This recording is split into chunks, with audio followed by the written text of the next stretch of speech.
Today we are moving on with our lecture where we left it yesterday, and we were about to talk about how to fulfill the PDU requirements. If you remember, PDU is something which is professional development units.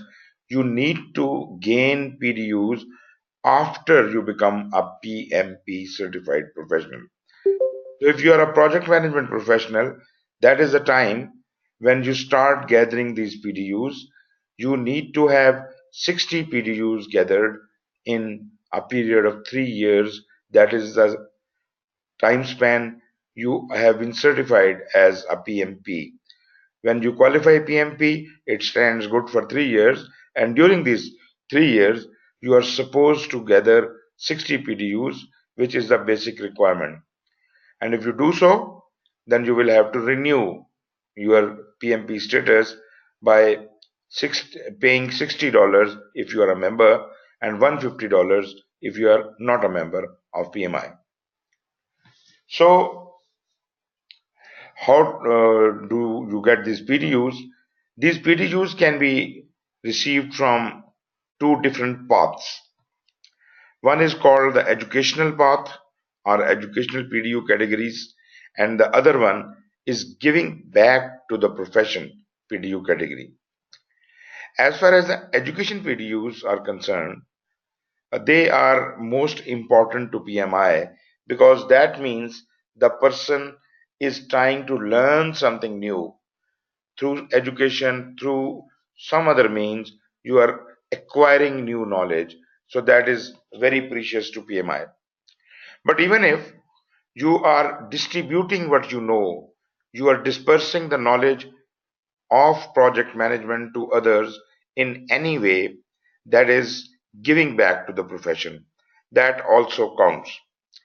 Please do not focus on what is written under this 45 PDUs and this all this. This has changed, and I would be showing you the latest uh, way of getting these PDUs and how many are required. Recently, PMI has come up with a new method, and that is called a talent triangle. Let me show you. This is a talent triangle. PMI talent triangle. So what they have done is they have distributed the competencies and skills required out of a project manager into three categories. One is the technical project management, other is the strategic and business management, and third is leadership. So what does it mean? If you gain skills and competencies in these areas, you will have greater competitive advantage over others. You will have higher credibility and more direction for your career development. I would say more is a very small word. Actually, it is immense potential. There are so many things to learn. PMP is just the first step out of the cradle, and you would realize that after you have qualified as a PMP, that this is just the first step, and you are now on a journey to learn more and more. This talent triangle is organized in such a way that all the project management knowledge and the technical knowledge which is required for the specific project you are doing, that definitely does carry weightage, but that is not all the knowledge you need to have. That is not all the competency, all the skill you need to have. You also need to understand the strategic and business management. You must understand the framework in which your organization exists, in which the project management is being carried out. So you must have a view and understanding of what the strategy of the organization is, what is the general direction of your organization, how the business is managed in the organization, how you yield benefit for the organization, and all that. So that line of business and strategic management is also equally important as is the project management itself. Third is leadership, which includes all the soft skills required by a project manager. This is not only the project manager we are talking about, this is for everyone. Even if you are in general management, you still need to have these leadership skills, which may include conflict management, negotiation, and lot many other things, and above all, the leadership. So we'll see what all is required in each one of these. In technical project management, you need to have the knowledge, skills, and behaviors related to specific domain. And this does not only relate to the project management, it also relates to program and portfolio management, because tail and triangle is not only for project management, it is for all kinds of organizational project management. Yesterday I explained that organizational project management means the knowledge which applies on projects, programs, and portfolios, and these are three different hierarchical levels. Whatever you are learning right now here in this course is all about project management, but there are other certifications for program and portfolio management as well. But we will talk a little about the program and portfolio management even in this course. As far as the leadership is concerned, the knowledge, skills, and behavior specific to leadership oriented cross cutting skills, and I call them oral skills or soft skills that help an organization achieve its business goals, that actually softens the ground. If you are not flexible, you are not a good project manager. This is your soft skill. This is leadership. Third is not the least, that is a business and strategy. This is the knowledge and expertise in the industry or organization that enhances performance and better delivers business outcomes. So this is contributing directly towards the organization, the business of the organization, the strategy and direction of the organization. So you need to acquire these 60 PDUs in all of these areas. What all is included? There's a short list in front of you. Under the strategic and business management, you need to understand what is benefit management and realization. We will talk a bit about these things later. But you need to understand the business acumen, your understanding of the business. What are the business models and structures around you? How do you gain competitive analysis? Do the competitive analysis and then be able to gain the competitive advantage. How do you deal with customers, your customer relationship and satisfaction? That is a major part even in project management. How do you deal with your customers and stakeholders? Industry knowledge and standards, legal and regulatory compliance, whatever are the governance mechanisms or rules and regulations within the organization, they will apply on all the projects, programs, and portfolios. Market awareness and conditions, that is the situation around your organization, that is the environment, the market in which your organization exists, and the functions or the operations of your own organization that are also greatly going to impact your projects. Then the strategic planning, analysis, and alignment of goals and objectives, this all is very important to understand for a project manager. Then we have in technical, that is the project management, which is all the new and old skills of project management, the project program and portfolio. That is agile practices is a new kind of thing which is getting into project management these days. This is almost a new way of doing the projects. So this is one skill you need to understand. How do you gather data and model it? That is a part of requirement collection. Then earned value management, as I've shown you, there is a separate practice standard for earned value management. Governance, that you might have heard a lot about good governance and bad governance. This is what we are talking about, governance at the level of projects, programs, and portfolios, and definitely it is under the organizational governance.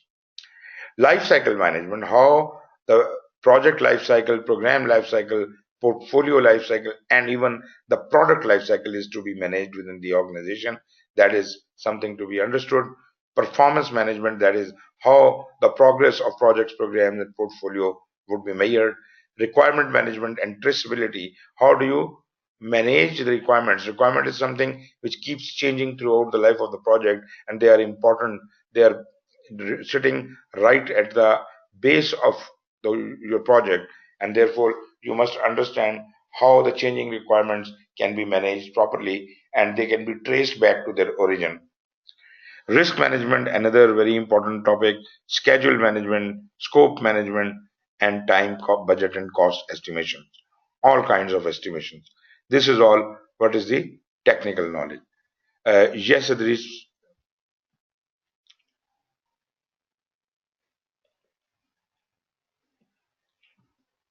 Okay, you cannot see the slide. Let me. Okay. Okay, I'm sorry. Do let me know when you have the slides.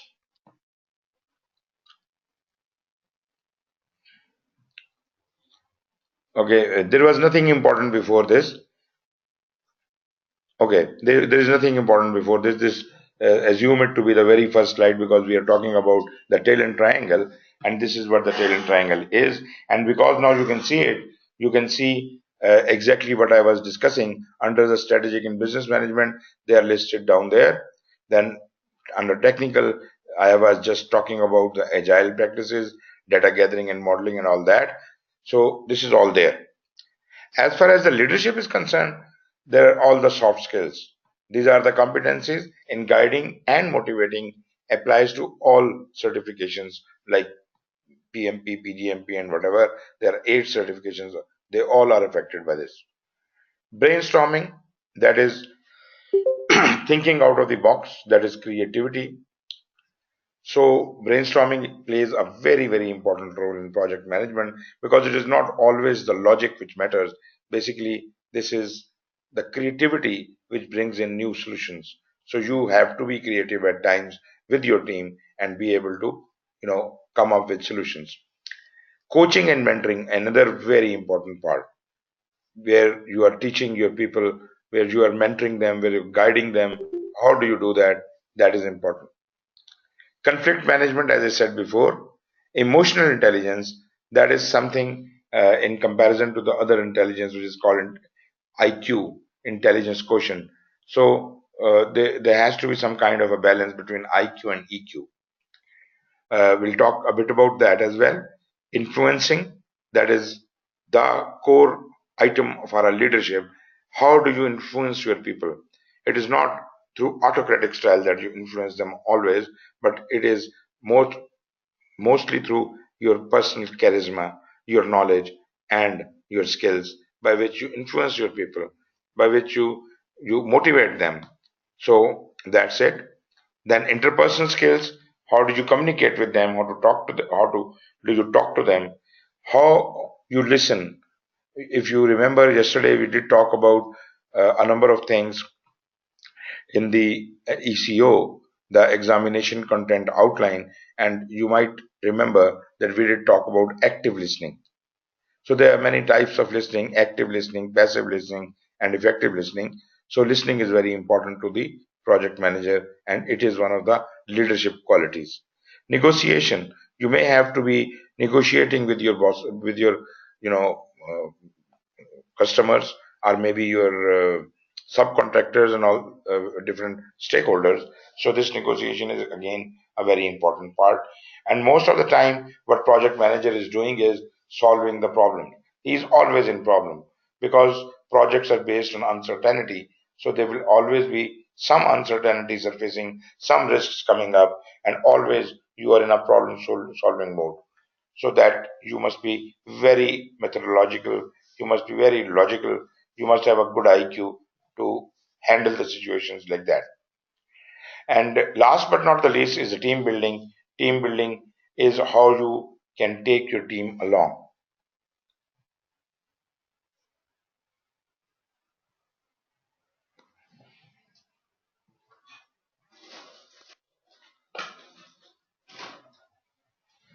I'm sorry, there might have been break in my voice.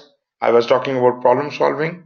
After problem solving, we have got team building, and in team building, this is how you put your team together, how you educate your team, train your team, to be most efficient and proficient in what they are supposed to be doing. So this is also part of your motivation and definitely of the leadership.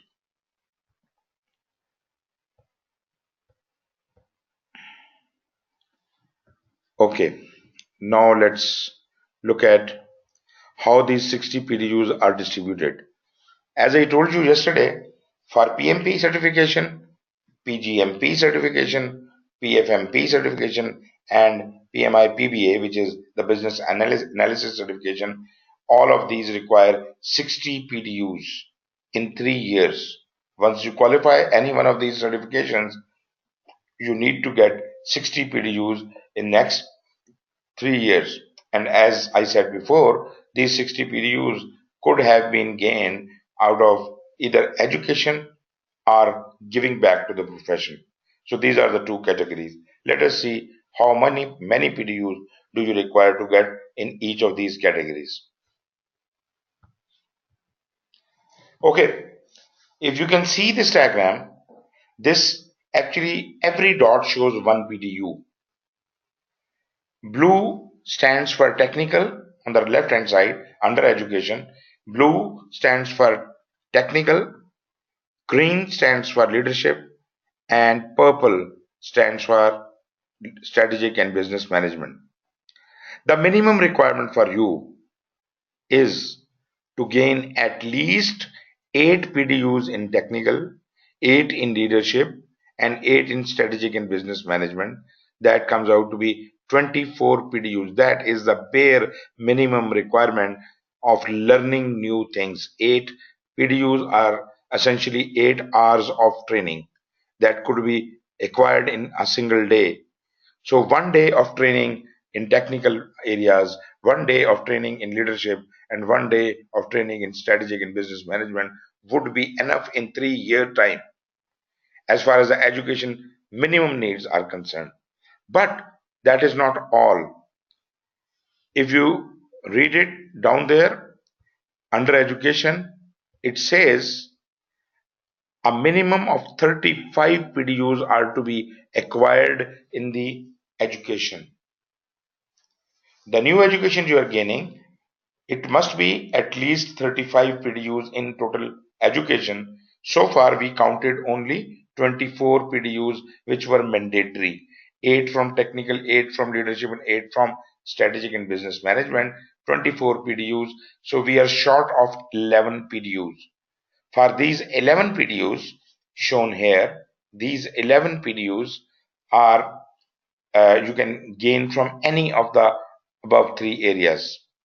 It is on to you how many PDUs do you want to, if you want to get all of these 11 PDUs from the technical side or from the leadership side or from the strategic business and management, whatever you want to do.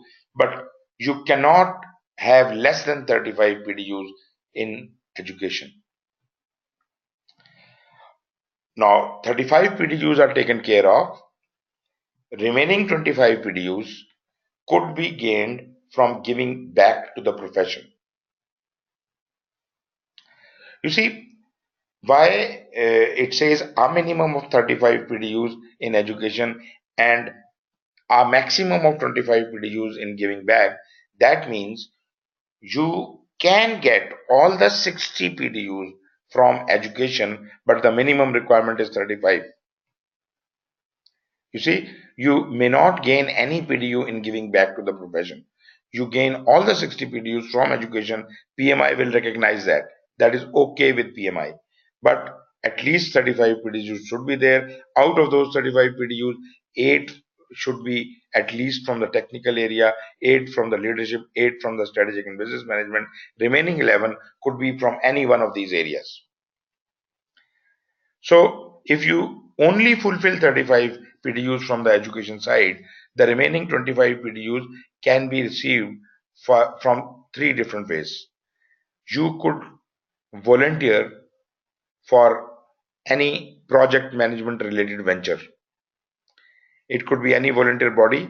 You can even be a part of PMI local chapter and volunteer for doing something or serve on the board of directors or in any other position in a chapter or with PMI. You can directly contribute, you can directly volunteer for PMI activities in writing these standards and reading papers in the conferences and all that. So that would be counted as volunteering. Then creating knowledge. When you create some new knowledge, like you write an article, you read a paper, or you write a book, you do anything which is actually creating new knowledge. Maybe you develop a new course in project management, maybe you are writing an article somewhere in a newspaper or a magazine, or it may be a research article, it may be a thesis or whatever. This all is creating knowledge. And the third category is working as a professional. Your experience you gain during these 3 years of PMP certification as a certified professional, you can gain at most 8 PDUs for your experience.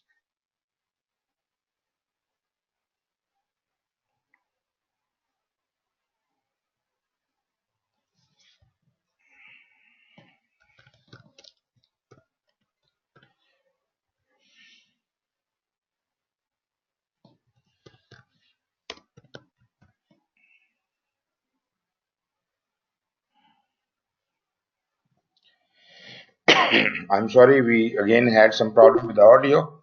Now we are back. So I was saying in the giving back category, maximum of 8 PDUs you can gain for your experience during these 3 years of certified professional. If you are working on a project, practically working on a project after being certified, that could be counted and you can claim up to 8 PDUs for these 3 years. If you subtract these 8 PDUs, you are left with 17 PDUs. So you can see the 17 PDUs could be distributed in volunteering and creating knowledge. There is no specific, mention of how many you should get from volunteering and how many from the creating knowledge. All could have been received from volunteering, all could have been received from creating knowledge, or in any combination. But and for that matter, even if you are not claiming any work experience, all the 25 PDUs you could get from volunteering or creating knowledge. So this is optional.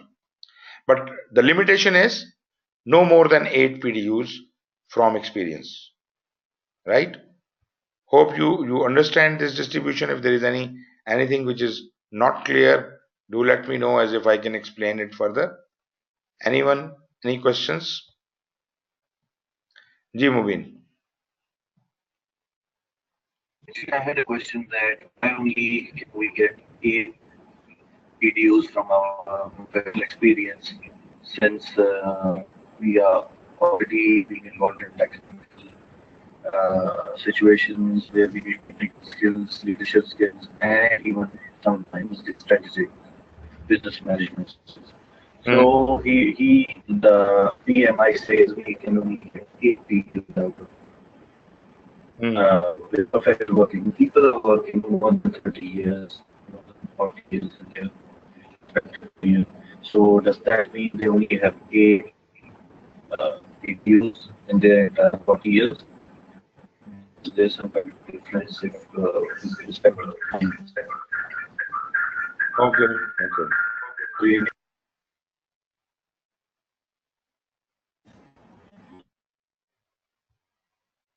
Mubin, if I have heard you correctly, first of all, I must clarify that there is a difference between PDUs and contact hours. Once you are applying for PMI, PMP certification or anything, there you need to have 35 contact hours, not 35 PDUs. So they are similar to PDUs, but PDUs only get applied when you become a PMP. Now, as far as the recognition, even for the contact hours or for the PDUs, the procedure is same. You make your claims. Yes, I have done this, and you be ready with your proof. PMI may check your proof, may audit what you claim that you have got a training. So they may ask you to authenticate that thing or show a certificate, and they will recognize your qualification or your experience, or your PDUs will be counted.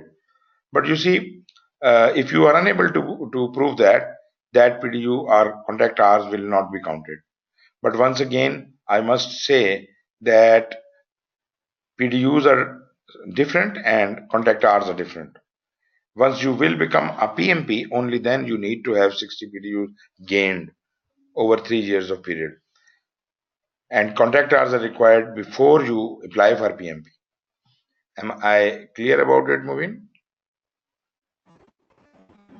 Yes, thank you. I understood it.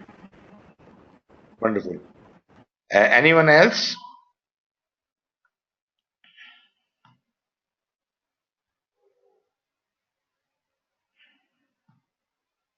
Anyone? Any more questions?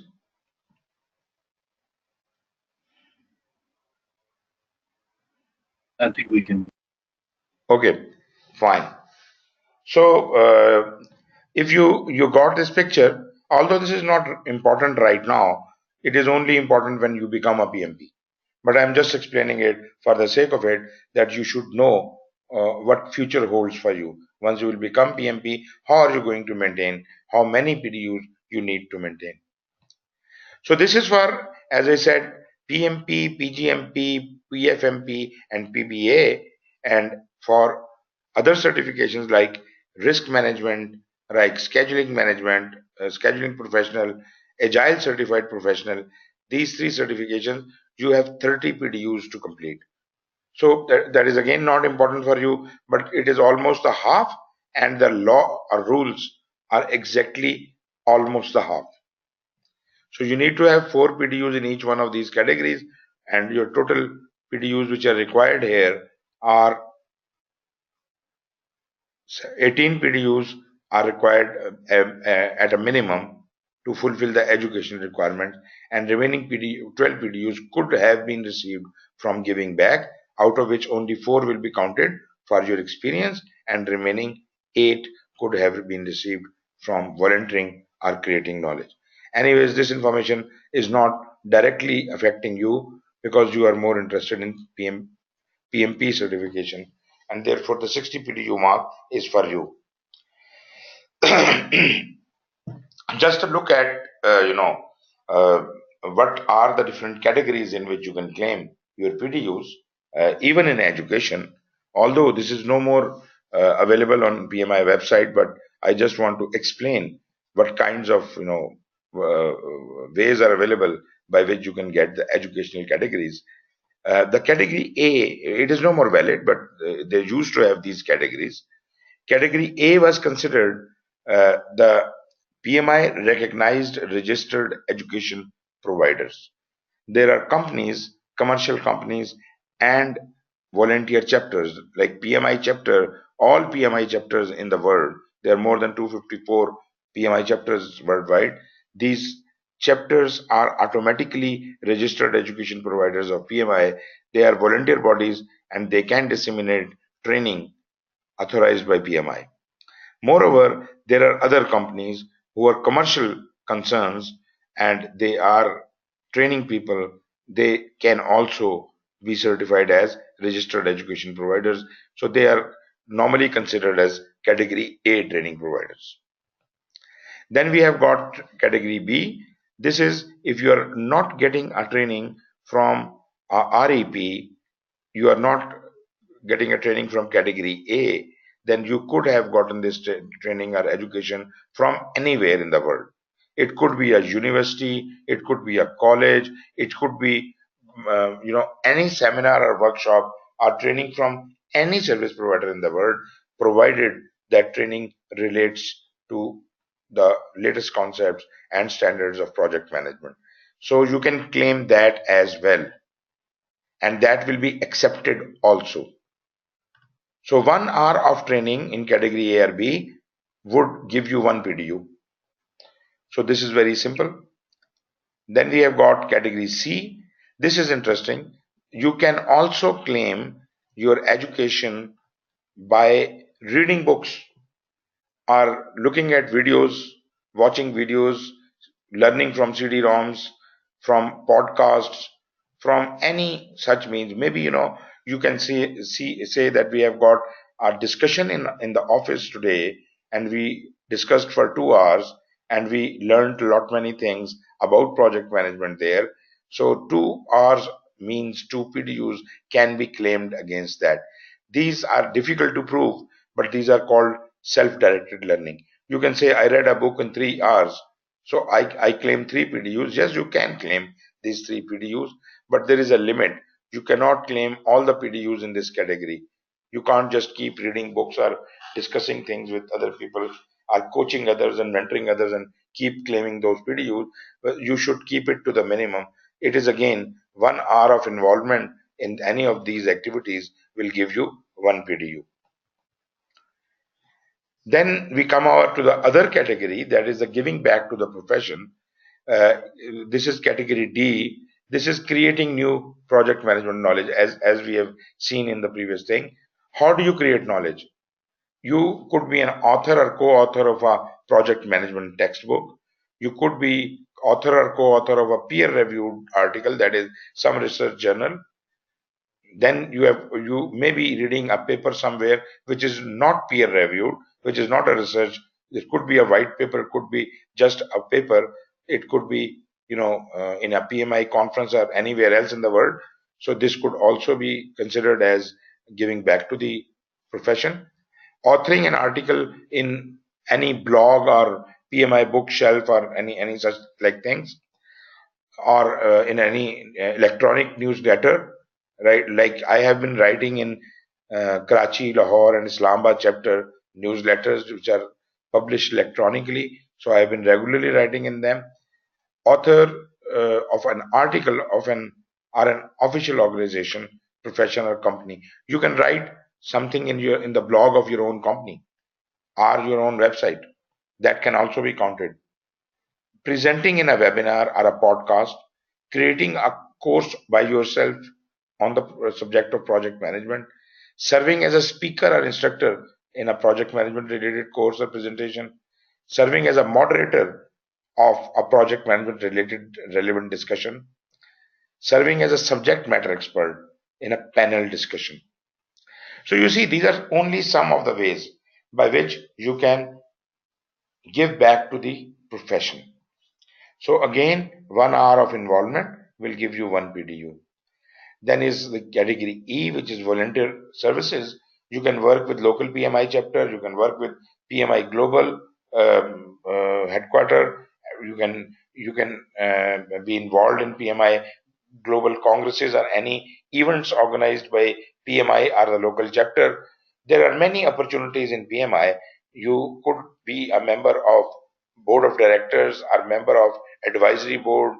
I had been serving in a number of positions with PMI and within the chapter also. Currently, since the inception of the first chapter in Pakistan, which was founded by myself, I had been director at large with the chapter for last 17 years now.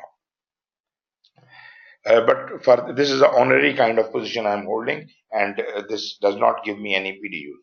But if at all I get involved, then I can get those kind of PDUs there. Then you can work on these new PMI standards. You can contribute.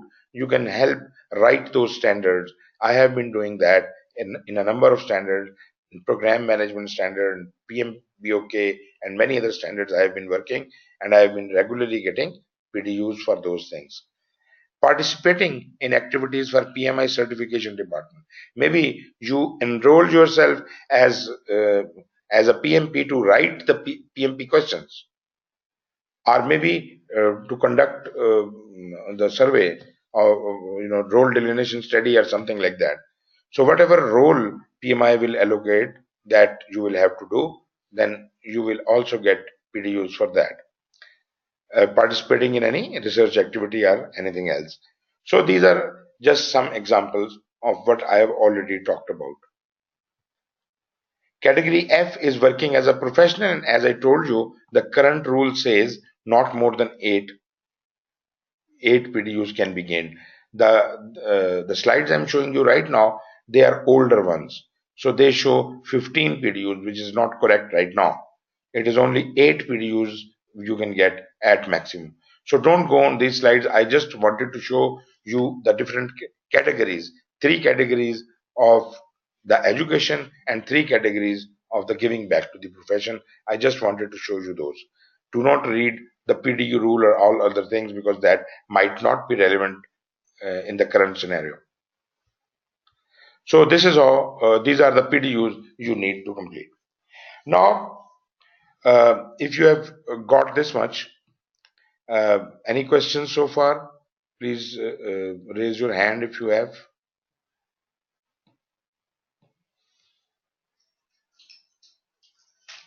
Okay, let me take you to some PMI website and show you how it looks like. I'll just make it appear on the screen.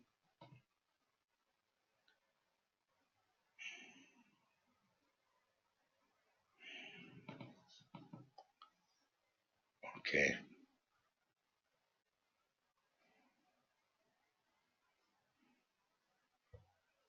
Okay.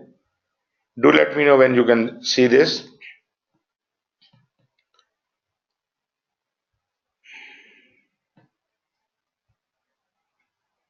Can you see the PMI website? Yes, sir. Yes, sir. Okay, you see, you can log into pmi.org, right? And create your account. How many of you already have account on pmi.org? Yes, please. I have the account, sir. Atif has the account. Who else?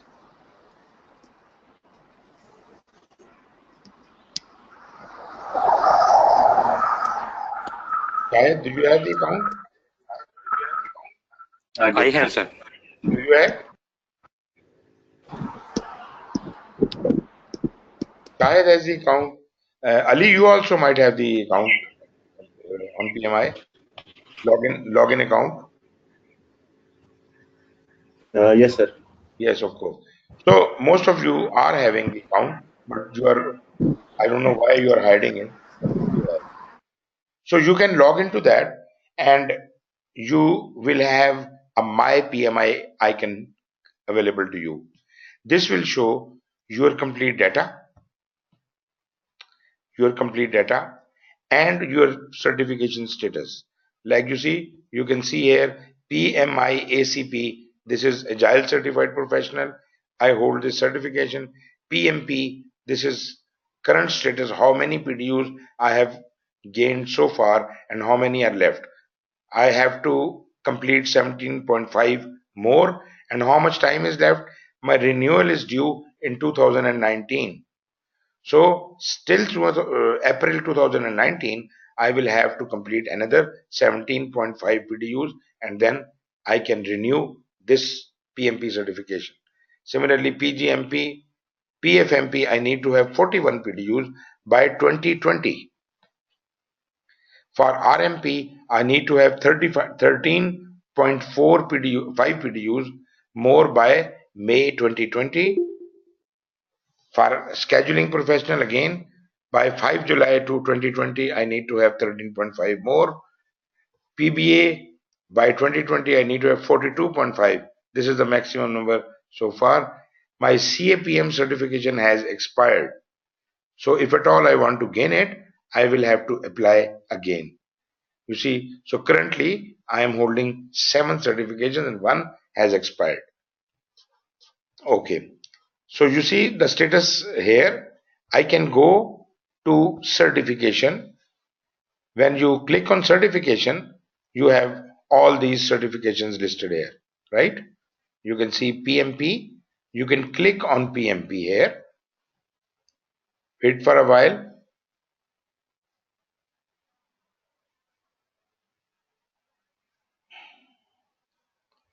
You see, This is my PMP certificate, the page for PMP certification.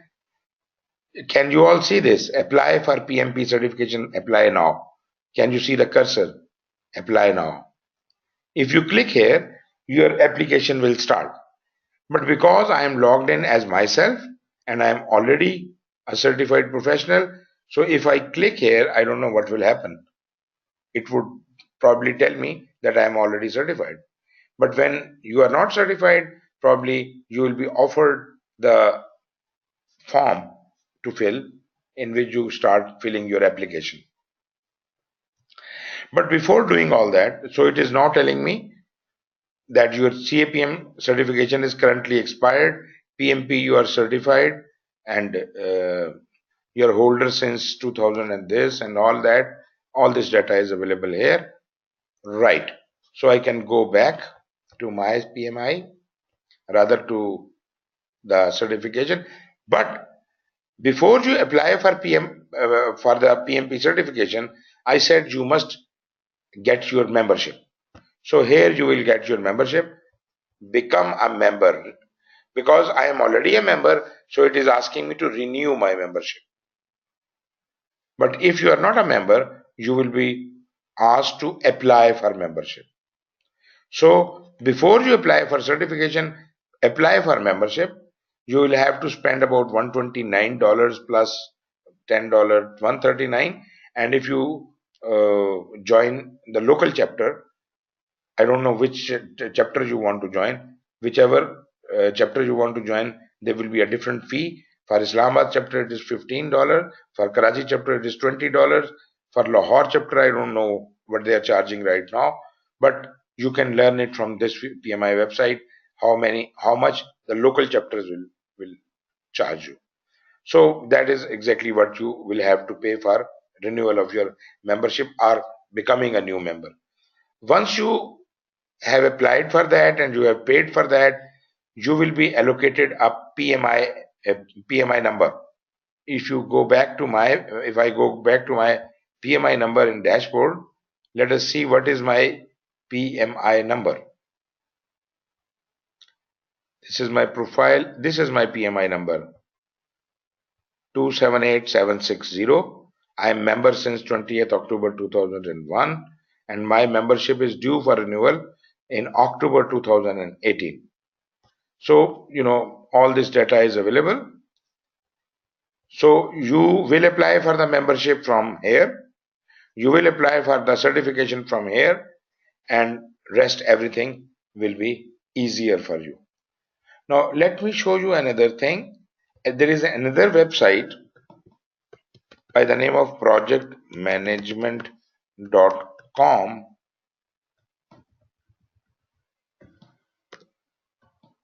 Okay.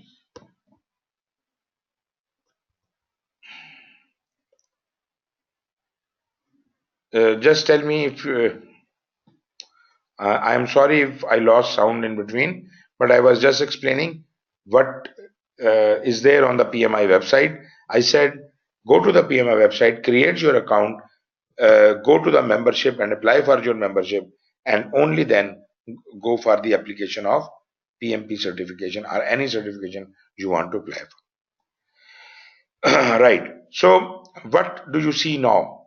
Do you see the page which is showing projectmanagement.com?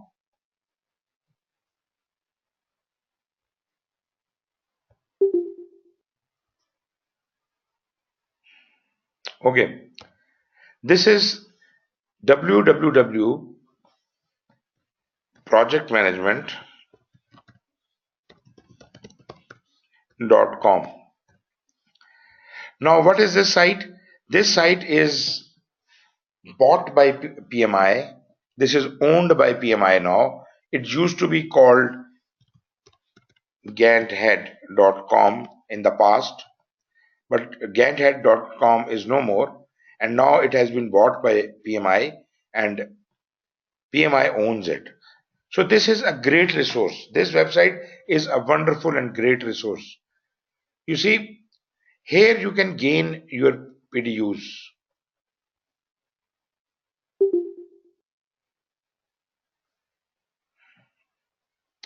Okay, Mubin. I will talk about the benefits, and actually, that's exactly where I am going, and I'm trying to tell you those things.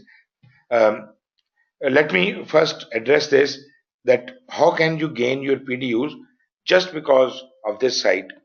This site, if you are a PMI member, this site will give you free membership because it is PMI's website. But if somebody wants to become a member of this website, otherwise, not being a PMI member, they have to pay about $179 or $180 per year. So here, if you are a member, you can go to webinars. Can you see? These are the webinars.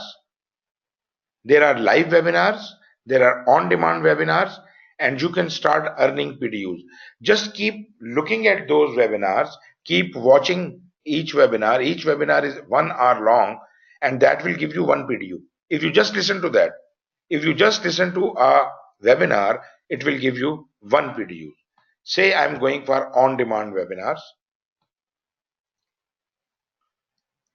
So it will show me a list of all the on-demand webinars. Okay, it is asking me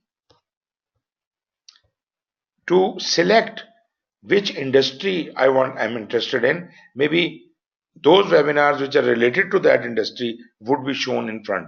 But right now, a list of all the webinars is available here. Say I am from, I am from what? Maybe I want to see something about Agile. As soon as I click Agile, it will start looking for the Agile workshops, webinars on Agile. You can see here, Bridge the Agile Divide on Hybrid Project Delivery.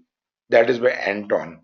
Then final steps to agility to your project, and so on and so forth. So all the webinars on this topic would be there.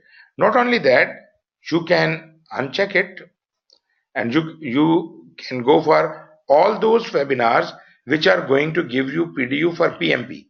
So if I click that, only those webinars will appear which will give me one PDU each for PMP.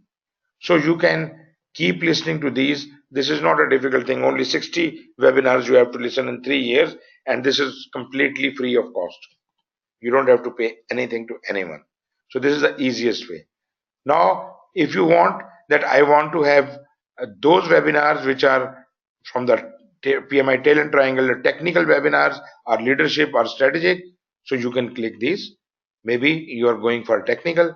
So the only technical webinars contributing to PMP will appear. So this is very interesting. This is actually going to be to make it easier for you to gain your PDUs after you have certified, and at the same time, you can also learn a lot many new things from people and experts all over the world. So isn't it a big benefit? You have a live directory of knowledge which is continuously being updated, and you are learning new things out of it all the time. Moreover, you have live webinars. If you go to live webinars, it will show you which webinars are about to be uh, telecasted soon. It will be showing you a calendar of which webinars are soon to be released. So you can, attend those webinars. Right now, they do not have, probably they do not have any. No, they're just looking for that. Okay, it says on 31st of October, there is a webinar on facilitation skills for those tricky situations for project management part 2. There might have been a part 1 for that as well, which have already been done.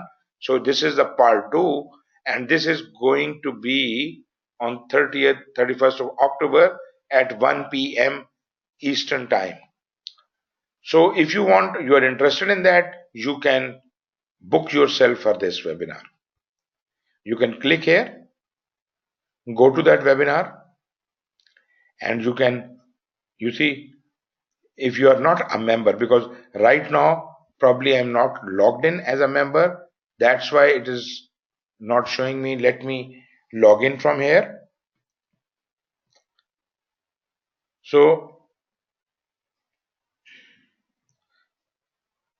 let it take some time, because it will give me the option of logging in as a member of projectmanagement.com or by my credential at PMI.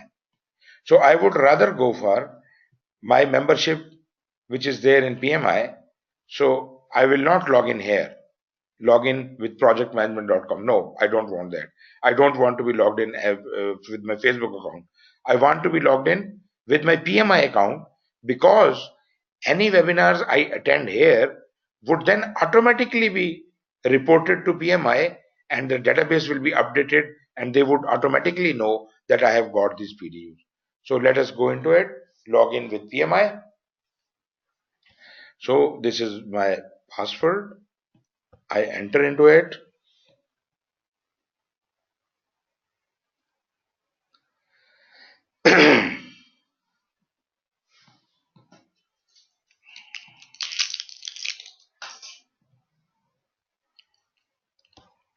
You see now, here it is. This is the detail about this webinar. I am logged in as a member. I have got a number of emails and network requests here. I'll deal with them later. So this is a webinar which is going to be giving me for PMP one PDU in the category of leadership, right? And because I am also a ACP, I also get one PDU for ACP, one for SP, one for RMP, one for. So by attending just one course, I am getting one PDU each for all these 6 certifications. So this is how I do it. Then there are a lot many good things in this website. There's not only these webinars. This is just one tab I have just explored in front of you. There are a lot many other. You want to get any kind of format or template of any project management document. There are hundreds and thousands of templates lying there that can help you in your practical project management. You are stuck in any situation, you go to this template, you know there is a you can see sample RFP for replacing information system, and so on and so forth. You want to see the deliverables, templates for all the deliverables, for project plans, for presentations, for checklists. Maybe you want to see the project plans. So this is only available to you if you are a member. Otherwise, this is not available to you. So here it says if you want to see a software development project plan, or you want to see EVA example project plan, or so on and so forth. There are a lot many other things here. Those who are SAP, my SAP upgrade, portfolio headway, and so many other project BRE project plan, and a lot many templates are there, and these all are available. Then if you want to interact with other people, you click on community, and you can communicate with the experts directly. You can ask questions, you can be friends with them, and there are a lot many activities which you do in these communities. Like you can have polls, you can have a lot many other things. Like we can go for the headlines. I have not visited it for quite some time.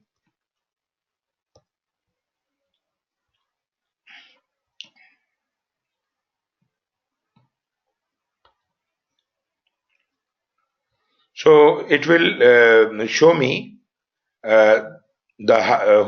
are the people. There are I think more than lakhs of people on this website. Who are the most influential project managers? Who are having the largest network? Who are connected with most of the project managers worldwide? What are the most discussion things? So my name has gone to number 7. I used to be number 2. I have not paid any attention to this. So most discussed postings, most reviews, and so on. There is a lot of knowledge in there. Knowledge and tools specifically. You can have a lot many PMI type questions in the PMI challenge. I think there are courses in PM University and so many other things. Anyways, these are all the benefits of this site projectmanagement.com. You see, this is a kind of a questionnaire. So you can attempt it, you can answer it, and you can move on. Maybe, I just, without reading it, I am clicking it, I answer, and it says no, it is wrong. So I can try again for a next question and so on. And if I get 20 questions right, it will declare me a genius. And as I keep progressing, I will keep getting to a higher level, genius, Einstein, and so on. Maximum level is 1000 questions. I already have got all this. Right. This was just an introduction to this website. I hope just by introducing this website, I have displayed to you a number of benefits which you will be getting just by visiting PMI website and projectmanagement.com website. In website, you have a lot many things like learning.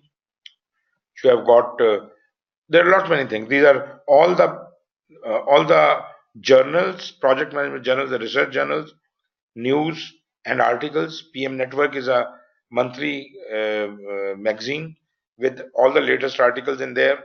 There are a lot many other information available here. You can contribute, you can even participate in lot many activities. Whatever are the news about the PMBOK guide and standards, these all will be available here. What is going on in PMI, what new standards are coming up, and lot many things. And the best benefit of all is that you get connected with all the people who are experts worldwide, who are the authors, who are actually initiating the knowledge. So I think I should not waste any more time in exploring these websites. I should leave it to you to explore it by yourself. And this is a very interesting venture, and you will start falling in love with it. Anyways, so far, whatever we have discussed, if there are any questions, I'm opening the mics for you.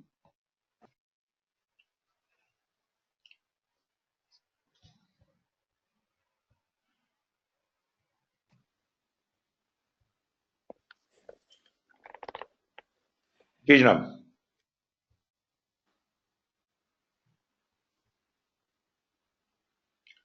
no question? Everything is clear. Everything is clear. Okay, wonderful.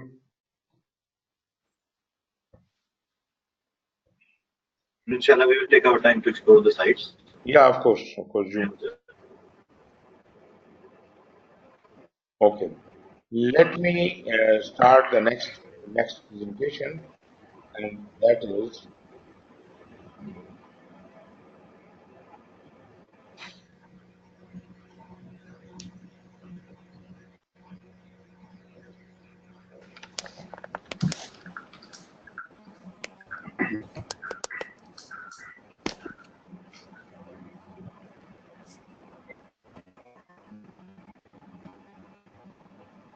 okay. Can you see this presentation?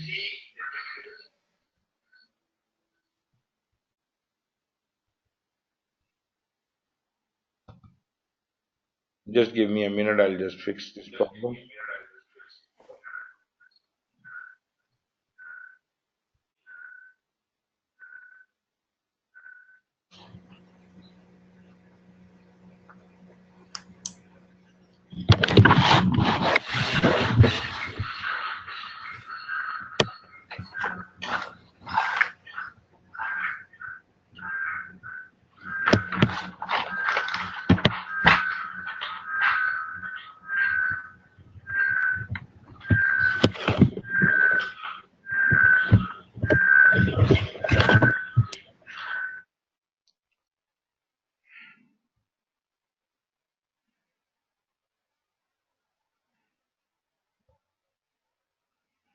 Okay.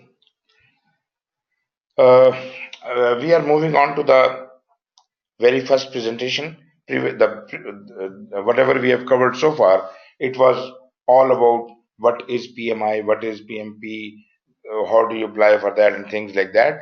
As far as the benefits are concerned, you see, first of all, PMP is or whatever the certifications you are doing from PMI, they are world-class certifications. They are international, global certifications, and they are recognized anywhere in the world. So this is simply a ticket to success.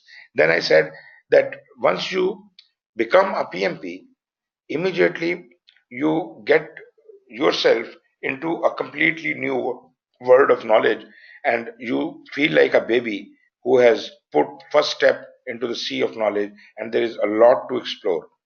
Moreover, people will start recognizing you. You will get better job opportunities. If you are applying for a job as a normal professional, and if you are a PMP, there is a marked difference. A PMP will always get a preference. But again, there are a lot many PMPs in the market, then it all depends upon how much you know. When you are being interviewed, your knowledge would be displayed in what you say. All PMPs are not equal. It is not must that every PMP is a good project manager. He might have the knowledge of PMBOK, he might have passed the exam, but still, as I said, you still need to learn a lot. So your wisdom will speak, and that will get you selected. Moreover, you can get involved in the world of project management, PMI conferences and all that, volunteering activities, and that is a great ground for learning from the experts directly. You see, it's just like from the horse's mouth. You are talking to the top notch authors one to one, face to face, and the level of learning you get there, that is enormous. So there are so many benefits that it can't even be counted. But if you are paying for this membership or for this certification, trust me, you will be fully paid back. The advantages and benefits to get to you, it will be fully paid back. In the first 2-3 years of my membership, I got involved with PMI to the extent that I used to, attend every global congress, which used to be in those days 4 global congresses every year in different countries. So I used to go to each one of those conferences. Naturally, I had to spend from my pocket, but ultimately I got known to them and I started contributing in various ventures. It was all volunteer effort, but they used to pay for my expenses to, if they call me for their job, they will pay for my ticket and residence. Although they don't pay me anything for doing the job I'm doing, because that is a volunteer effort, but I got known to the people, I got introduced to the experts, I had exposure to all those. And right now, some of our colleagues from Pakistan are already there in the global congress in Chicago, and they are interacting with them. One of them has recently qualified in the master's class. I also got selected in the master's class. Rather, I was the first Pakistani to get selected there, and it was worth $60,000, and they provided that as a scholarship to me. I completed that. When I started my PhD, I was granted scholarship from PMI for the first year. So these are so many benefits. This only if you are really interested, if you want to explore these possibilities, you want to avail these possibilities, only then you can benefit. Otherwise, the magazines and articles and everything would be coming down to your doorstep, and you will still not read them and throw them away. You will not benefit from them. I read through each and every page of PMI magazines which come to my door, and that keeps me current. I did my PMP back in 2000, start of 2001 and something, but still I am keeping my knowledge current. That's exactly why I'm able to talk to you. Otherwise, anybody who has qualified in those days and did not keep his knowledge updated won't be able to teach on the latest standards. So there are enormous benefits which you can reap out of this membership and this certification. So this is it. Mubin, did I satisfy you as far as the benefits are concerned? Very beautiful, sir. You have answered all my queries that I had with PHP from the perspective of career and the additional benefit that we can get from it. Right. And it is remarkable that you have been updating yourself. MashaAllah. Thank you, Mubin. I will move on with the next part. Now we start the introduction. That is, what is project management body of knowledge? what is project management, and how does it all fall in place. This is the very first chapter of PMBOK, and this is one of the most important chapters because it forms the basis on which we have to stand. It is also called the project management framework. Basically, PMI PMBOK is divided into three basic portions. The first portion would be covered in the first two chapters, and that is the framework. The first one will introduce you to various terms and their relationships. In second, we will talk about the things which are affecting the project and the factors. These are the various other documents and things which are used in projects. And also, we'll talk about the life cycle, the stakeholders, the how do you declare a project successful, and all those concepts. This is in chapter 2. Section 2 deals with the process interaction, all the processes of project management. How do they interact with each other? That is defined completely in chapter number 3. That is the section 2. Remaining book of 10 chapters, all the 10 chapters relate to one different knowledge area. So all those 10 chapters are section 3, and that we will be discussing later. And on top of everything, the professional responsibility, as I told you, code of conduct is given in the PMP handbook. PMP handbook, which you should have already downloaded. So that would be included in that. And as a project manager, you have to go by that code of conduct. The first chapter covers these topics. First of all, what is the purpose of PMBOK? What is a project? What is a project management? What is the relationship of portfolio, program, and project and organizational project management? What is the relationship of project management and operational management and the organizational strategy? What is business value? What are the roles of a project manager? And what is project management body of knowledge? So this will actually put you in the right frame of mind to understand the remaining work. But all these things you might feel like that these are just introductory. We already know what a project is. We already know what a project management is. But once we study these things, you will realize that there is a lot of depth in it, and you might not have had same idea before reading this. Even if you read it by yourself, even then I claim that you won't be able to interpret it the way I'm going to pose it to you. So you have to listen to me carefully, rather discuss with me if you have any problem, and I will clarify each and every doubt which you may have. Okay. Purpose. What is the purpose of PMBOK? You see, PMI was formed in 1969 by 5 colleagues who got together in the drawing room of one of the friends, and they were sitting there and they were just talking about why we don't have any guideline, internationally recognized guideline, which could be used anywhere in the world for project management. We have, some guideline available for engineers, for doctors, and all professions, but because project management is not considered as a profession, therefore every profession has its own way of doing the projects. So why don't we need to have this kind of a guideline for project management? Naturally, the obvious answer was because everybody does projects in their own way. But they were adamant on finding out a common practice, a common way of doing the projects. So such like guideline they wanted to produce, and they set on that job. As they started working, lot many people kept joining them. They became Project Management Institute, and lot many people from North America initially they joined this venture and they started writing the guideline. I remember I have seen the very first guideline.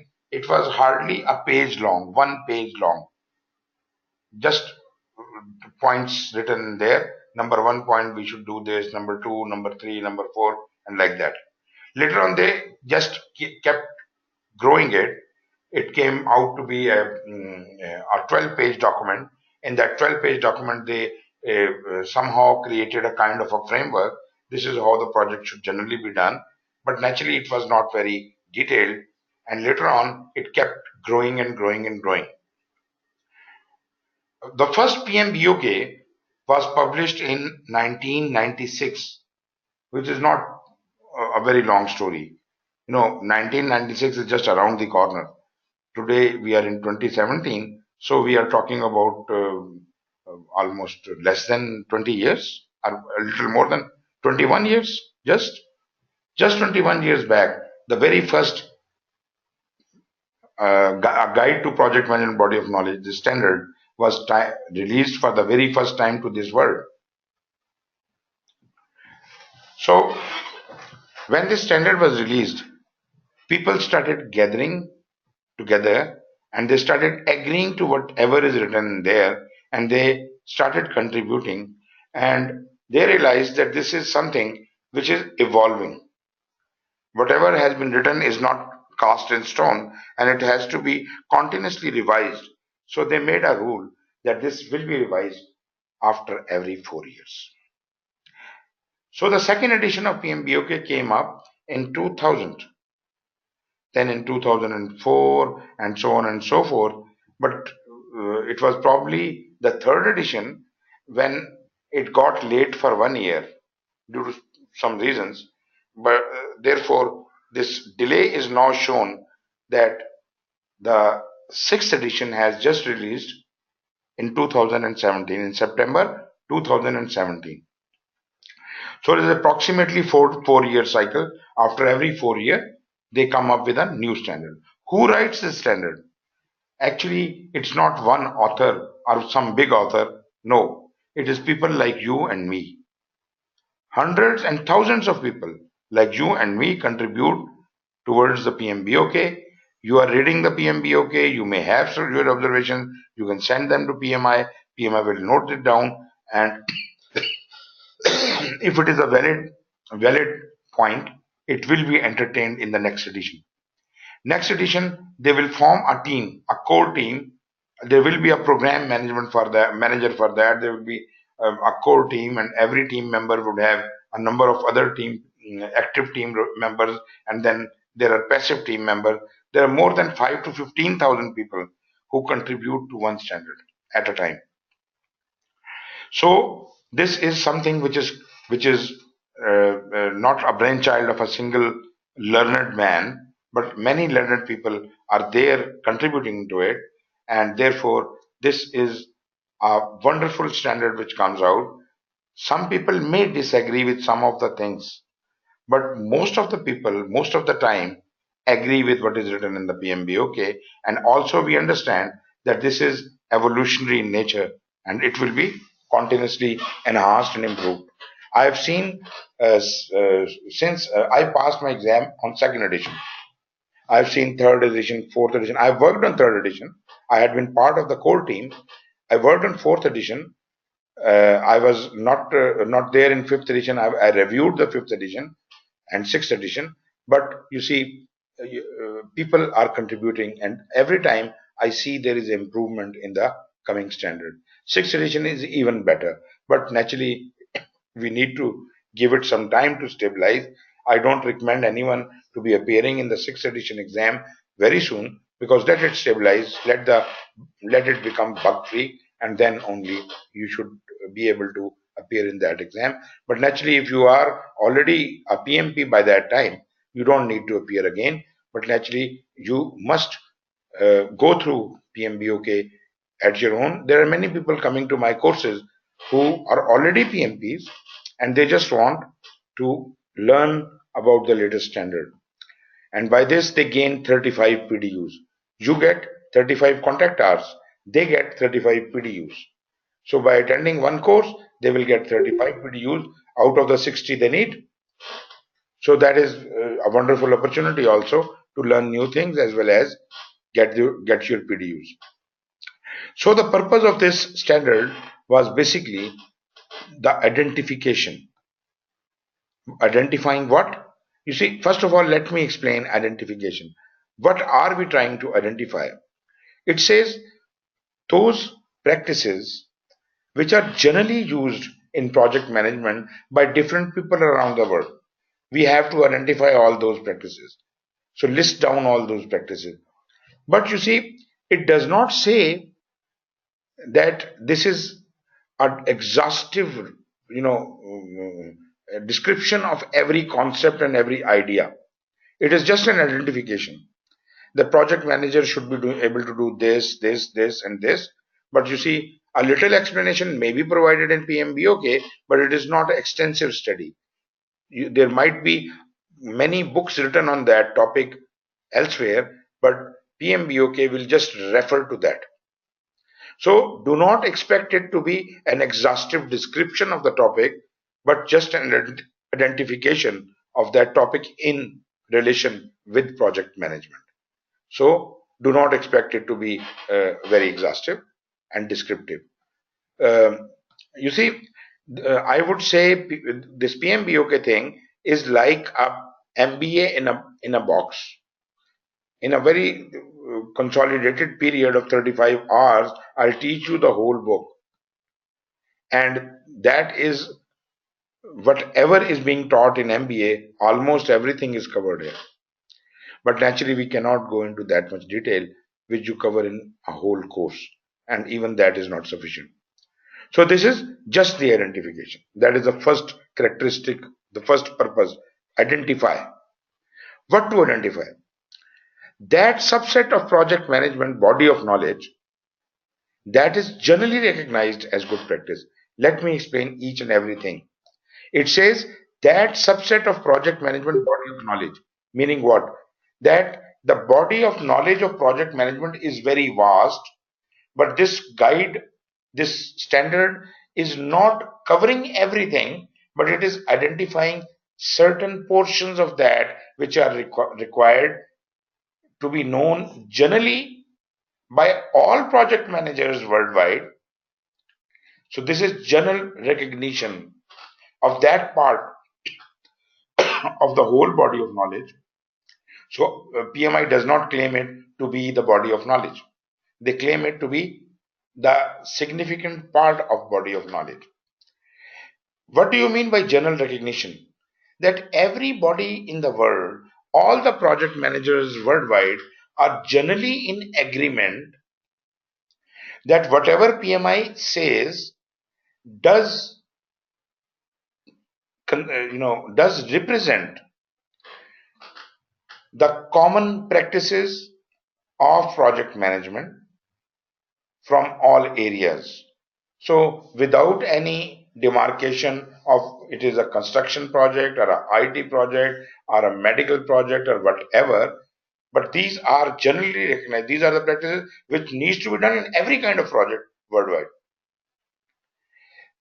The third point is we just do not collect the commonalities. These are just not the common practices we are interested in. We are interested in the good practices. There might be certain common practices which are bad, which should not have been done in the first place. But just because many people do it, should we also do it? There is no reason that we should be adopting bad practices. So when the common practices have been gathered from all over the world, they have set on the job of segregating good from bad and only selecting good practices for this standard. So everything given in this standard are the good practices which are generally recognized and identified as a subset of project management body of knowledge. This is what a guide to project management body of knowledge is, and it is what it stands for. So am I clear on this? Any comments?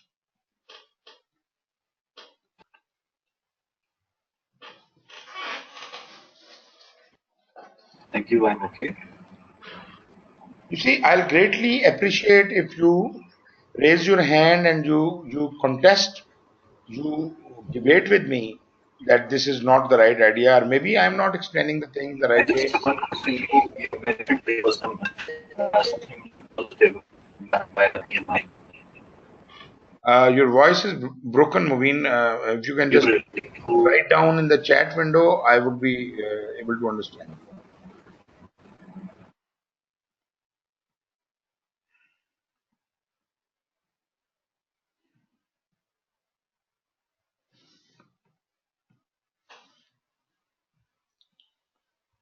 Yeah, I'm waiting.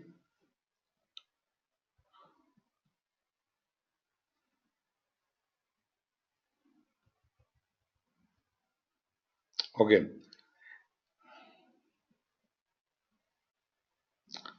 What I understand, Mubin, you are saying regarding some steps taken by PMI, you mean to say that some steps taken by PMI are not positive? That's what you mean?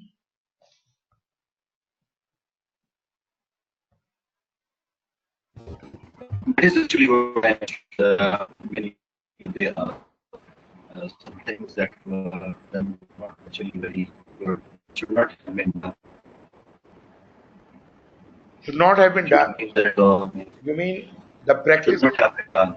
right?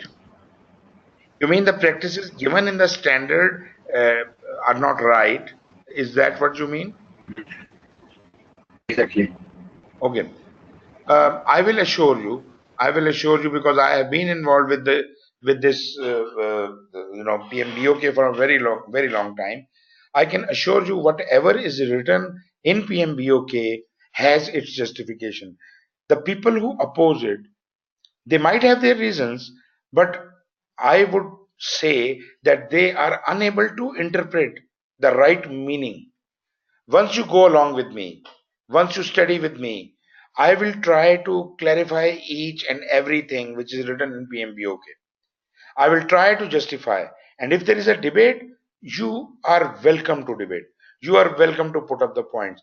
If we find something really wrong with PMI, with PMBOK, be rest assured that that point will be carried on to PMI and that will be corrected in the next edition, definitely. So PMI is not there to impose a standard on us. This is something, this is a guideline. This is not something mandatory. They have not made it a law that you are supposed to follow PMBOK. You are not supposed to follow. This is just a guideline provided for the professionals for their benefit, not for the benefit of PMI. Some people think that PMI is a money making scheme. They're probably earning a lot of money out of the certifications and membership. Yes, they are. Yes, they are. But you see, they are spending it on the knowledge, on the formation of knowledge. If you have exposure to go to some of the conferences, you would say money well spent. Our money has been well spent. Wonderful work they have done. So you have to be there. You have to, see it with your own eyes to understand that all what is happening is right or wrong. Initially, when I got involved with PMI, I had a lot of grudges. I had a lot of arguments to talk about. When I went to them and I started talking to them, I was in the PMBOK third edition team, and I actually quarreled with the team that there are certain things which are wrong. They said, okay, you point it out and we'll discuss it with you.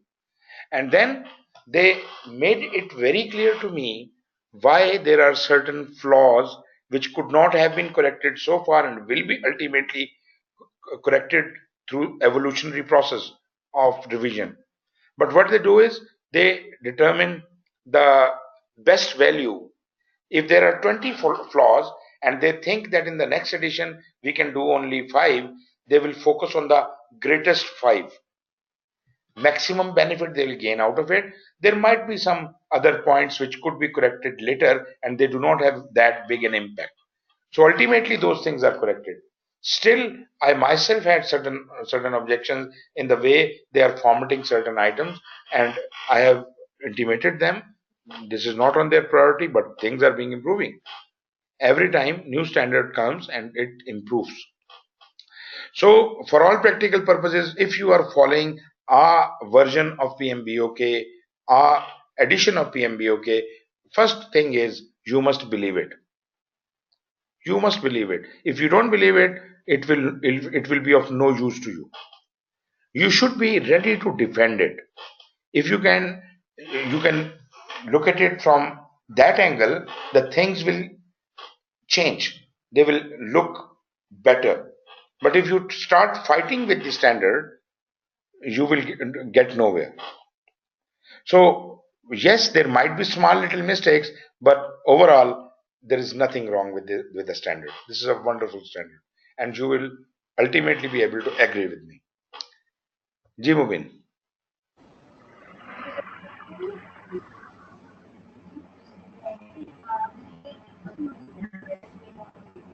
Okay, let me move on.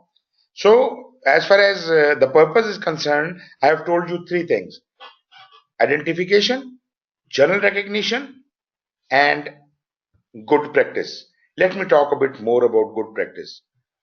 Why are we talking about good practice? We are in habit of listening to the words best practices. We are very much fantasized by the word best practices. So why this standard is only talking about the good practices? Why can't they give us the best practices and we can, touch the sky? Does anyone have the answer for that? Please raise hands. Why good practices and why not best practices? Anyone wants to answer that question? Please raise hand. And I think, yeah, Shahid, just a minute. Yeah, speak up.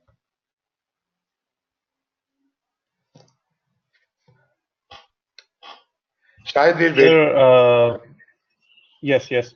The good practice might not be best for me. It's vice versa. So that's why it's a good practice. Whatever good practice in my circumstances, in my environment, might not be best for others.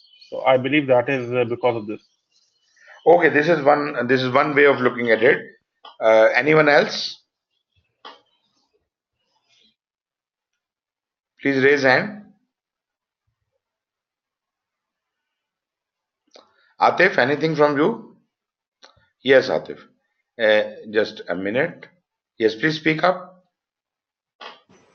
Yeah, this is probably because it's an evolutionary process. Day by day, we are gaining a new knowledge.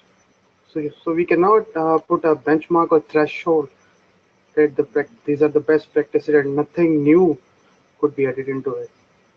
Okay, fine. We'll take that as a point as well. Vasif, anything from you? Yes, please speak up. Yes, sir. To me, there is no single one solution to every problem. So there's always change. So Okay. you keep on moving. So All you right. have different practice for one point actually. So you Okay. can do it. You can't say best to yourself actually. You are good only. Okay, good. We'll take that point. Adris, you are very silent today. Please give some point.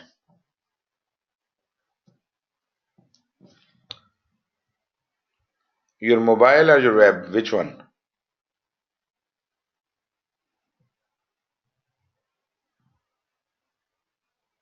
Adris, I've unmuted your mobile as well as the web, whichever you want to use for speaking.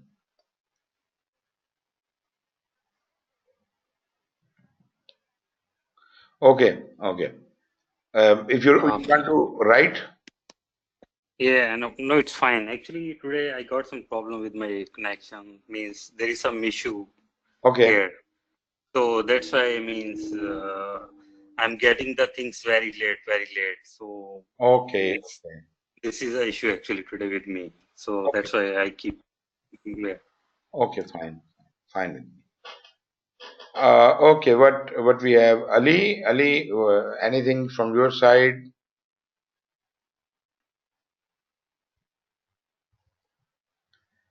Ji Ali?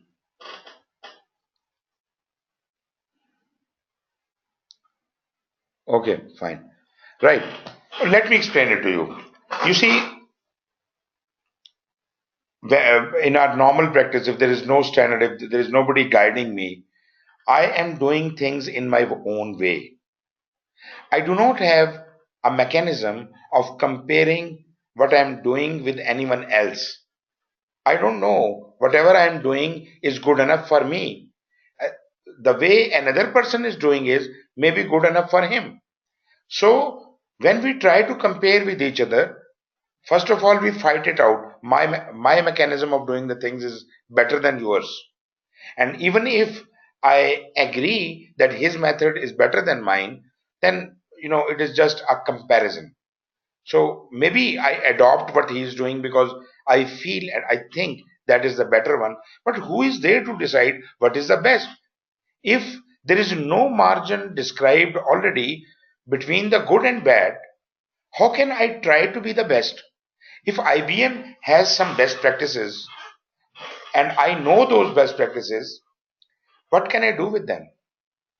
I cannot do nothing with those best practices when I am in habit of doing certain bad practices.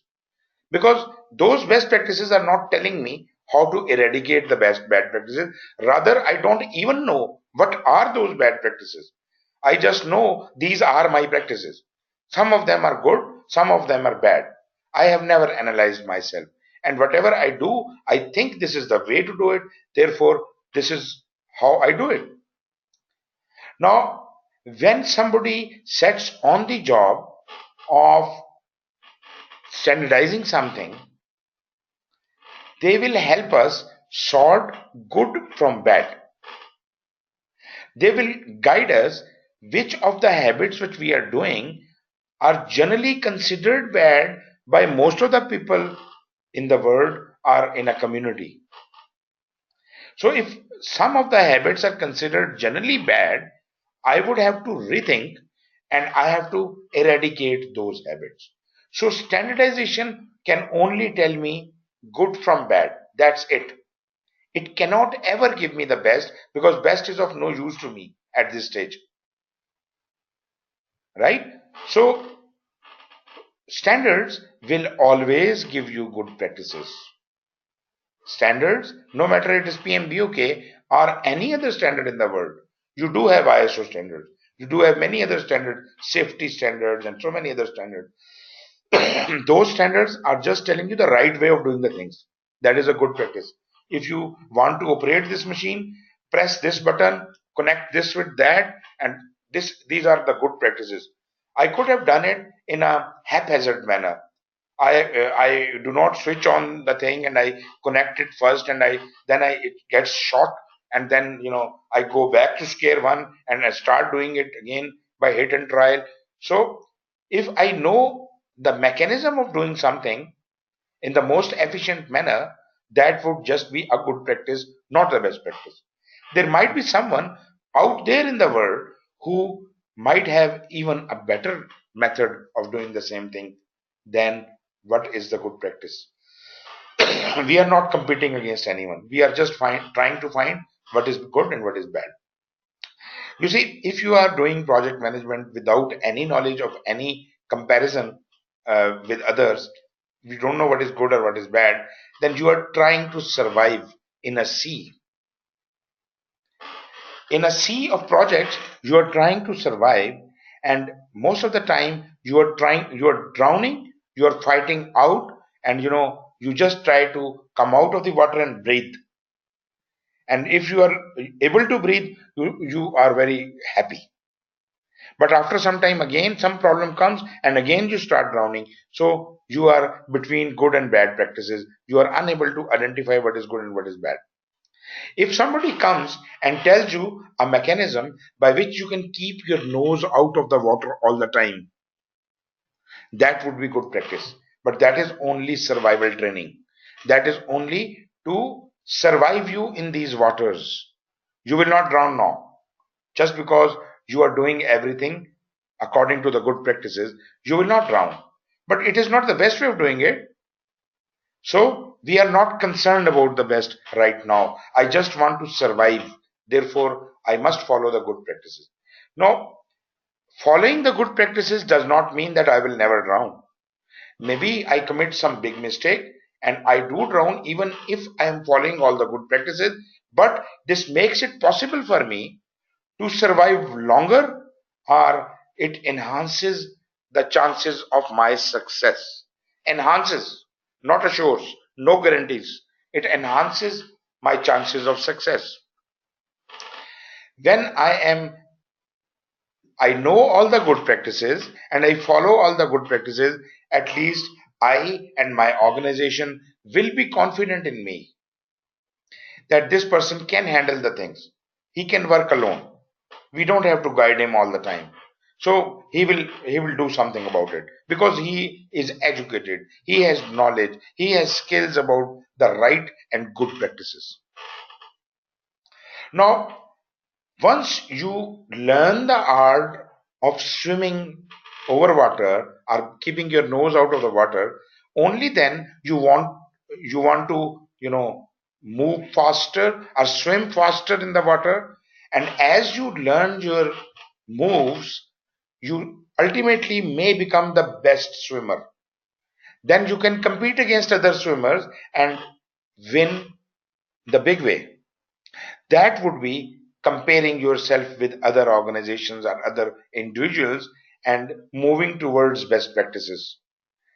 You may one day become the best of all, best organization in project management in the world. So that is the organization which has mastered this art. People will learn from them. People will compare themselves against this organization. Best practices is not a subject of a standard. Standard will only give you the good practices. It will only tell you how to survive, how to not do things which will make them drown. So just the good practices. Take example of any standard in the world. ISO standard, what does it say? It says document your processes. Document your processes and do according to the processes, the documented process. That means when we are not having any documented processes, we are doing hit and trial. Sometimes we make something good, sometimes we make something bad. But there is no consistency. If you want to bring quality into your organization, you should be able to create same quality of product consistently. And consistency will only come if we all are adopting the same recipe, the same mechanism. You see, there is a recipe to cook food. If you want to have exactly the same taste, then you must follow exactly the same method, the same recipe, same proportion, same intervals and everything. If you don't do it, then it will not exactly be the same. So this is the good practice. This is not the best practice. There might be someone who can make this dish better than you. I'm sorry, Mohammed Shahid, I could not see your hand. Please speak up. Yeah, it's okay, sir. So if we can correlate this topic like project management with a good practice, I mean, we can also say that since it is a standard or a framework, so it could be a good practice. Like if you compare it with Prince, that is the methodology. That is not the standard. So once you follow the methodology, then you have to go to the detailed process, which is already listed there. You're right. So maybe one of the difference. Yeah, you're very right. But actually, yes, I agree with you that Prince 2 is basically a methodology, but Prince 2 has groomed to a level. Prince 2 is groomed to a level where it has become a de facto standard, at least in UK and its colonies. British colonies, they all believe in Prince 2. This is not only a methodology, which is naturally, it is detailed methodology, but there is a framework behind it which is invisible. That framework is their standard, that is their good practice. But actually the interesting part is, believing Prince 2 being a methodology, is it possible that I can use PMBOK framework under it and still be able to use Prince 2? The interesting answer is yes, we can.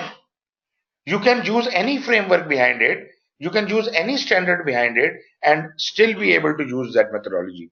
I have personally used Prince 2 as a methodology while using PMBOK as a framework, a standard behind it. It works fine. It works wonderful. But if you look at Prince 2 and you read it carefully, you would know that they also define a framework behind it. So that is a whole thing in itself. Only the framework is not separately discussed, but only the framework can be used of Prince2 without going into the details of methodology. Did I make some sense out of it? Yes, sir. Yes, sir. So wonderful.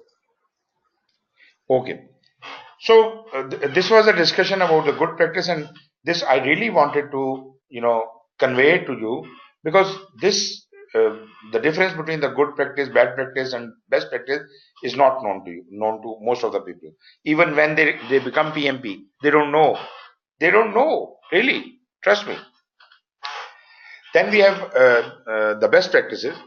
Best practices are, as I said, not the subject of a standard. Standard will never ever give you the best practices. It is not supposed to give you the best practices. It is not meant for that purpose. This is just to keep you afloat and keep you giving you the good practices, how to keep afloat. That's it. Now, even ISO standard is just giving you good practice, nothing else, nothing else. Then how and when and where do we get best practices? For that, you must understand what is a maturity model. What is a maturity model? An organization has to mature over time, perfecting their habits into good practices, then keep improving it until and unless they are in competition with others, they are comparing themselves with others, and they are able to compete. It is not necessary that you come first, but you are competing with others. I am also good, you are also good, let's compete. When you are at that level, you are confident enough to compete with others. That is where your maturity is measured. And after this assessment of maturity, we would know, oh, we came in third place, and we have certain flaws which we need to improve, as if we can beat the first and second.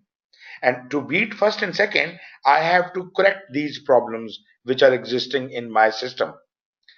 So based on the maturity assessment, I will then improve myself. I will continue improving myself until and unless I beat my competitors, and even after, I will keep improving. I'll try to keep ahead of my competitors by creating new best practices. So best practice is not subject of a standard. There is a standard for program management. There is a standard for portfolio management. PMBOK is standard for project management. All these are just giving you good practices in each of these areas. But if you want to see the maturity of an organization from project management point of view, you remember I told you project management, program management, and portfolio management put together is called organizational project management. And there is another framework which is telling us how to measure the maturity of organizational project management. That is OPM3, the fourth foundational standard. That is organizational project management maturity model. Maturity model. So what would that maturity model do?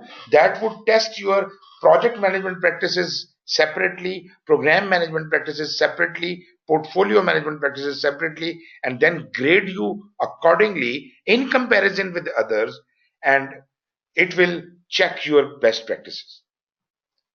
So there is a mechanism that if you want to achieve a specific best practice, you have to gain certain capabilities. And if those capabilities are existing in your organization, you will be graded to have had that best practice. So you need to have all those best practices. If you have, say, 2 out of 10, then your weak areas are 8. Then you improve on those 8, and then you keep enhancing your skill. Not really skill, but the maturity. I would call it maturity. When it comes to the organizational development, it is the maturity model. You can only measure an organization or compare an organization with another organization through a maturity model, and maturity model describes the best practices. If you are talking about an individual, a person, then it is not the maturity model which applies to a person. We have already seen yesterday an other standard, which was another, rather, I would not call it a standard, it was a framework. Project Managers Competency Development Framework. I said PMCDF, Project Managers Competency Development Framework. That is how to assess the competency of a project manager. Just like maturity of an organization, I assess the project manager's various capabilities and competencies, and then tell him you are weak in these areas, you must improve these, and then your competency will enhance and improve. So just like an organization's maturity is improved, an organization becomes more mature after having its assessment, a project manager or an individual, after having increased his competency, would become more competent. So competencies are for individuals and maturity is for organizations. Maturity gives you the best practices which you achieve and become more mature. Good practices only keep you afloat. This will be only giving you how to do a good project. And by the way, when you will become a PMP, you will not become the master of the world. You will be just a good project manager, nothing more, nothing less. Don't try to believe that you have become the best project manager ever. Sorry, sir. A PMP is just a simple project manager. He just knows how to do right, and still he may not do right, and he may prove to be a bad project manager. Only he has the knowledge, he knows how to do the thing if he wants to do it. If he does not, incompetency, he will not be scored well, and ultimately he cannot compare maybe to another project manager who is not even a PMP. So what do you say? It is not about becoming a PMP. It is about, adopting the habit. You have to learn the concept. You have to be confident about it. You have to be practicing it. It is just not the knowledge. It is a skill. It is the usage of the tools and techniques which will enable that good practice to happen. Right. So far, so good. Any comments? Wonderful. Okay. I think we have already talked a lot, and I have not covered a lot of area. But because we are almost at the end of the time, I would rather like to take your questions now, as if we can conclude today's session, and then we can talk tomorrow. So if there are any questions, please feel free.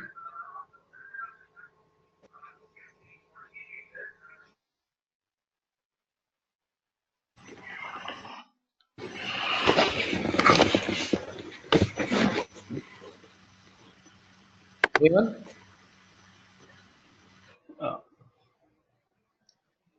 Atif, any questions?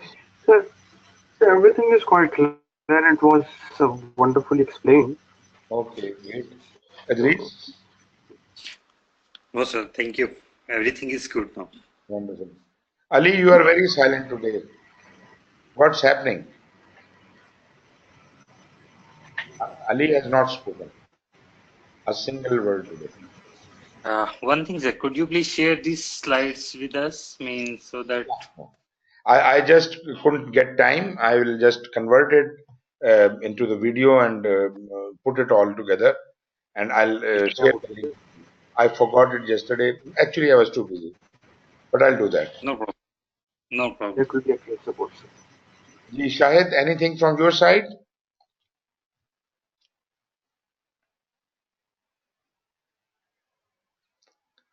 Pasif? It's good from my side, sir. Okay. Thank you. Okay, if you have nothing Sir, to... everything is clear. Yes, please. Okay. Sir, yeah, sir, it is okay. Just one query. I filled up my application form. Shall I send you an email or what? Yeah, of course. You have downloaded it? you must download the PDF version of that, email me that. Okay, I'll share it with you. And I will look into it. Okay, okay. Or if you have problem in doing that, although it is a very simple exercise, but if you have a problem in doing that, what I can do is No, I can do it. Okay. I can do it, no problem. So send it over, and I'll have a look. All right. Anything else? So you will do something like if you have any difficulty, what you can do something for general guide for all. Well, you see, today we have just started, and naturally, the complications will start coming later. Right now, we are just talking about. We have not yet defined the project, so things will be clarified in the due course of time. And if at all you have any problem, we can always write in the chat. But feel free to send me emails. Great. Your detailed problem, you must send me the email, and we can communicate through that. And maybe, there is a personal query you want to talk in detail, we can come on Skype, we can talk directly. So from my side, I can assure you that I'll not leave any stone unturned, any question unanswered. We will cover it all. Thank you very much. You're most welcome, and thank you very much, all of you, for joining this session. And we